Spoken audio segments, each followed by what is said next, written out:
하나님 말씀 시편 23편입니다. 시편 23편 구약성경 818면입니다. 우리 1절에서부터 6절 말씀을 함께 합독하시겠습니다. 함께요. 여호와는 나의 목자시니 내게 부족함이 없으리로다. 그가 나를 푸른 풀밭에 누이시며 쉴만한 물가로 인도하시는도다. 내 영혼을 소생시키시고 자기 이름을 위하여 의의 길로 인도하시는도다. 내가 사망의 뭉침한 골짜기로 다닐지라도 해를 두려워하지 않을 것은 주께서 나와 함께 하심이라.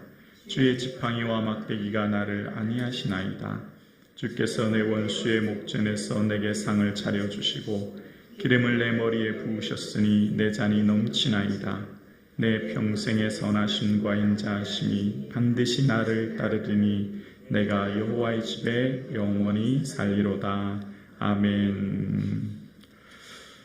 예수 그리스도의 은혜와 사랑이 충만한 이 하루 되기를 주님의 이름으로 축복합니다. 아멘. 오늘 시편은 이전 시편 20편의 전쟁 직전 하나님 앞에 도움을 구하는 기도와 시편 21편 하나님이 어떻게 도우셨는가에 대한 간증의 고백과 감사가 있은 후 또다시 닥쳐오는 삶의 고난으로 인하여서 하나님 어찌하여 나를 버리셨나이까 고백했던 시편 22편에서 그 하나님께서 고난과 위기 가운데 또한 어떻게 나를 도우셨는지에 대한 감사의 고백으로 마친 후 이어지는 시편입니다. 그래서 오늘 시편에는 하나님은 어떤 분이신가에 대한 경험으로서의 고백이 있어지는데요. 그래서 오늘 본문은 이렇게 시작합니다. 여호와는 이라고 시작합니다. 네, 하나님은 어떤 분인가에 대한 삶의 경험적 고백입니다. 그러니까 오늘의 고백이 있기까지 다윗의 삶은 고난을 통해 경험되어진 하나님, 고난의 위기 가운데 하나님이 어떻게 나를 도우셨는가에 대한 삶의 간증이자 삶의 신앙 고백이 오늘 시편에 담겨져 있는 것이죠. 그래서 그 하나님에 대한 고백은 이전 시편 22편 28절에 하나님은 여호와는 모든 나라의 주제이심이라 라고 고백했던 것처럼 하나님은 온 우주 만물을 통치하고 다스리시는 분에서 이제 구체적인 삶의 경험인 나의 하나님으로 고백되어집니다. 그래서 보면 시편 23편 1절은 이렇게 고백하죠. 여호와는 나의 목자시니라고 고백합니다. 여호와는 어떤 분이십니까? 나의 목자라는 거예요. 자, 여기서 오늘 시편 23편에서 특별히 주목해야 될 부분이 바로 나의 목자, 나의 하나님이라는 거예요. 나라고 하는 단어가 무려 14번 쓰임으로써 가장 많이 나에 대한 고백이 등장하는 것이 오늘 시편의 내용입니다. 즉 하나님은 온 우주 만물을 창조하신 창조주이며 못할 것이 없는 전능하신 하나님이신 것을 이전에 경험했지만 그 하나님이 나와 관계없으면 아무 의미가 없는 거죠. 바로 나의 하나님이라는 겁니다. 그러니까 오늘 시편에 끊임없이 등장하는 이 나라는 단어가 오늘 본문에 너무너무 중요한 거예요. 하나님께서는 나의 목자, 내게 부족함이 없은 분, 나를 푸른 풀밭에 누이시고 내 영혼을 소생하고 내가 사망의 음침한 골짜기를 다닐지라도 나와 함께 하시고 끊임없이 나의 하나님으로 고백되어지는 겁니다. 그러니까 이 나의 하나님으로 고백되어지기까지의 삶의 여정이 무엇이 있었습니까? 고난이라는 것이 있었습니다. 그 고난을 통해서 그 위기를 통해서 하나님이 나를 어떻게 인도하셨는가에 대한 삶의 구체적인 고백이 오늘 본문의 고백인 거예요. 그러니까 고난은 의미 없는 고난이 없었던 것이죠. 그것을 통해 결국 나의 하나님을 고백할 수 있었기 때문이에요. 그래서 오늘 본문을 1절을 다시 한번 보면 여호와는 나의 목자시니 내게 부족함이 없으리로다 라고 고백합니다. 여기서 나의 목자라고 하는 것은 다윗의 삶의 경험상 드려지는 고백이죠.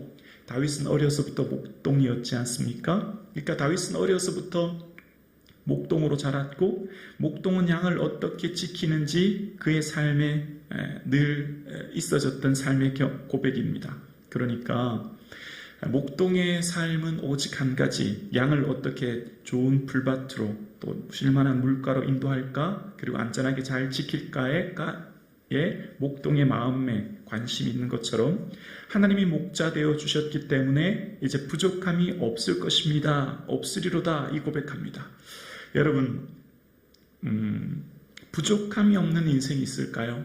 한번 생각해 보십시오. 여러분, 지금 여러분 삶에 모든 것이 100% 만족하고 더 이상 바라는 것이 없습니까? 사실은 좀 어려울 것 같아요. 이 부족함, 결핍, 결여, 모자라는 것 누구에게나 있고, 주님이 나와 함께 하신다고 해도 뭔가 그래도 더 부족하고 뭔가 채워야 할 부분이 누구에게나 있다 생각합니다.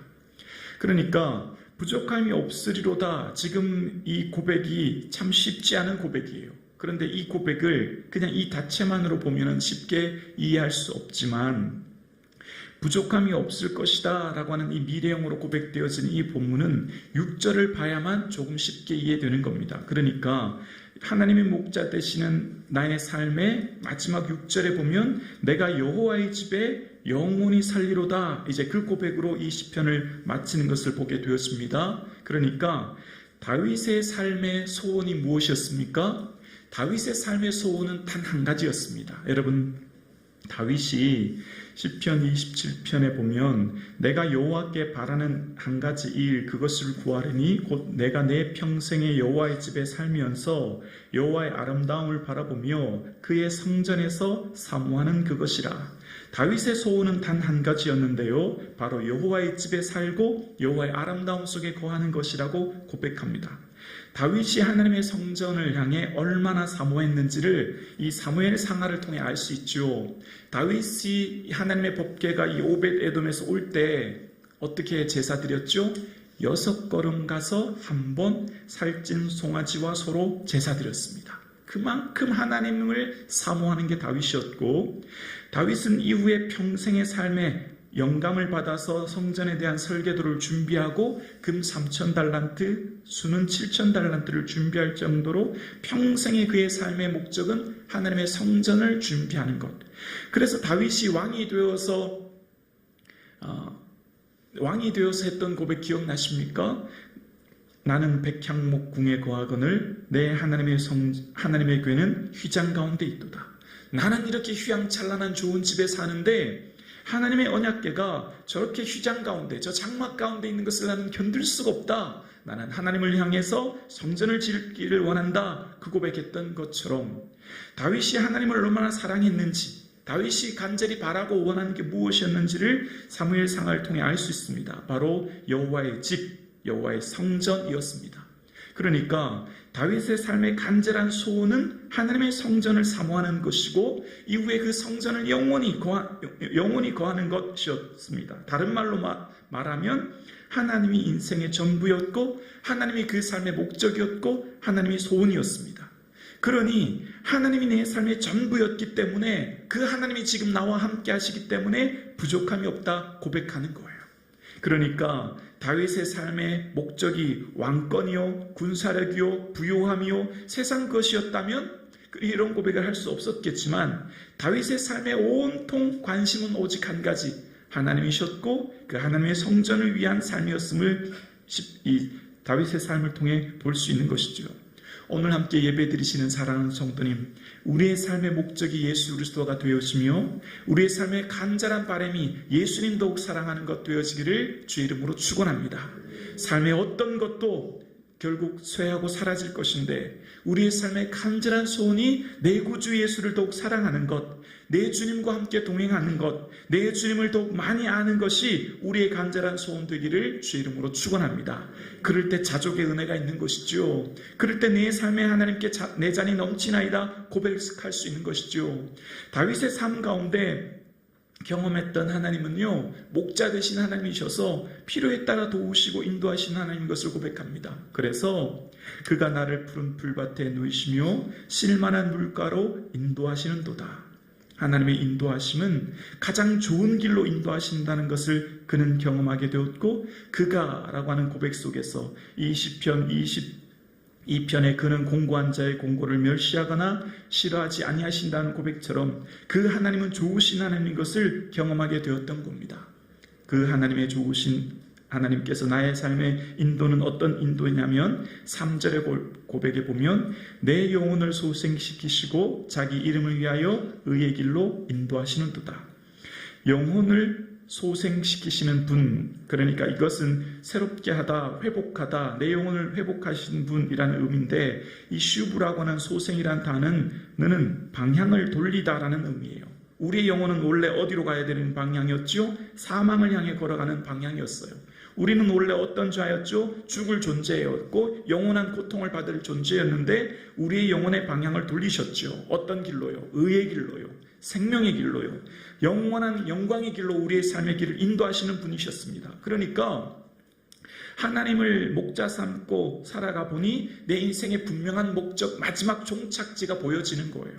그러니까 우리의 영혼을 소생시키는 분, 우리의 영혼을 새롭게 회복시키시는 분, 우리의 영혼을 인도하는 마지막 길은 의의 길, 생명의 길인 것을 다윗은 깨달았던 것이죠. 오늘 함께 예배드리시는 사랑하는 성도님, 우리의 행복이 여기 있습니다. 우리의 기쁨이 여기 있는 것이죠. 우리의 영혼의 방향을 틀어주셨죠. 사망에서 생명으로 회복시켜 주셨고 새롭게 인도해 주셨죠. 그래서 우리의 길의 마지막은 영원한 생명이 있는 것이고 그 길로 우리는 지금 걸어가고 있는 거예요. 그래서 비록 우리가 지금 순간순간 삶에 만나는 고난과 위기가 있을 수 있어요. 4절입니다. 내가 사망의 음침한 골짜기로 다닐지라도 해를 두려워하지 않을 것은 주께서 나와 함께 하심이라. 주의 지팡이와 막대기가 나를 안내하시나이다. 내가 걸어가는 길이 비록 고난의 길이 있을 수 있고 어려움이 있을 수 있어요. 해를 또 위험을 어려움을 순간순간 만날 수는 있어요. 그런데 우리는 두려워하지 않아요. 왜요? 임마누엘 하나님이 나와 함께 하시기 때문인 줄로 믿습니다. 그래서 4절부터는요 하나님에 대한 고백의 단어가 바뀌어요. 무엇으로 바뀌죠? 주라는 단어로 바뀌는 겁니다. 하나님이 이제 주인 되어 주셨기 때문이에요. 이제 이후로 단어는 주라는 단어로 하나님에 대한 고백이 바뀌어지는 거예요. 왜 그렇죠? 내 인생의 경험, 내 인생의 주인이 내가 아니라 하나님인 것을 삶으로 깨달았기 때문이에요. 하나님이 내 인생의 주인이십니다. 하나님이 나를 이끌어 주시는 분이십니다 라고 고백되어질 수 있었던 것은 다윗의 삶의 모든 순간순간마다 위기 가운데서도 인도하시고 보호해 주셨던 그 하나님이 나와 함께 하신다는 것을 경험했기 때문입니다. 여러분, 우리 인생의 주인은 내가 아니라 주님이신 줄로 믿습니다. 예수 그리스도이십니다. 주님이 여러분의 삶을 이끌고 계시는 거예요. 가장 좋은 길로, 가장 합당한 길로, 가장 좋은 것을 주시기 위해 오늘도 나를 인도해 주시는 분이죠. 그래서 나를 하나님께서 지팡이와 막대기로 나를 보호하시고 안위하시는 분이에요. 마치 다윗이 사자와 곰에게서 양떼를 지켰듯이 다윗은 목동으로서 이 양을 얼마나 사랑했는지를 그는 경험했던 것처럼 하나님이 나를 얼마나 사랑하시는지를 그는 경험했던 것이죠. 그래서 그 하나님께서는 모든 삶 가운데 풍성한 은혜를 주시는 분인 것을 경험합니다. 5절입니다. 주께서 내 원수의 목전에서 내게 상을 차려주시고 기름을 내 머리에 부으셨으니 내 잔이 넘치나이다. 하나님께서는 원수의 목전, 원수가 나를 죽이려고 하는 그 수많은 위기와 어려움 가운데 있었지만 오히려 하나님은 그 가운데서도 내게 은혜 내려주셔서 구원해 주셨고 내게 상을, 식탁을 차려주심으로도 풍성하게 해주셔서 내 잔이 넘치게 되었다는 겁니다. 여러분, 다윗이 지금 5절에 내 잔이 넘치나이다 고백하고 있어요. 하나님 주신 은혜가 너무 많아서 셀 수 없고 그 은혜가 너무 많아서 내가 다 감당할 수밖에 할 수조차 없는, 더 바랄 것이 없는 은혜를 지금 고백하고 있습니다. 오늘 함께 예배드리시는 사랑하는 성도님, 예수님이 나와 함께 계시기에 그 예수님으로 인하여 나는 내 잔이 넘치나이다 고백하는 이 아침 되기를 주의 이름으로 축원합니다. 예수님이 나의 삶을 영생의 길로 인도하고 계시고 나를 품고 업고 계시고 나와 함께 계시고, 그래서 어떻게 될까요? 이제 집착이 없어지는 거예요. 내 소욕이 없어지는 거예요. 그래서 어떻게 될까요? 내 소원이 바뀌어지는 거죠. 내 소원이 주님의 기뻐하는 소원으로 바뀌어지는데요. 6절입니다. 내 평생의 선하심과 인자하심이 반드시 나를 따르리니 내가 여호와의 집에 영원히 살리로다. 여러분의 소원은 무엇입니까? 여러분 간절히 바라고 기대하고 원하는 게 무엇입니까? 예수 그리스도와 함께 영원히 거하는 것, 저 영원한 하나님 나라, 사모하고 소원할 수 있기를 주의 이름으로 축원합니다. 다윗의 인생에 가장 원하는 소원은 오직 여호와의 집이었어요. 그러니까 시편에 등장하는 여호와의 집은 다른 말로 말하면 성전이라고도 번역할 수 있습니다. 여기 집이라고 하는 것은 장막인데요.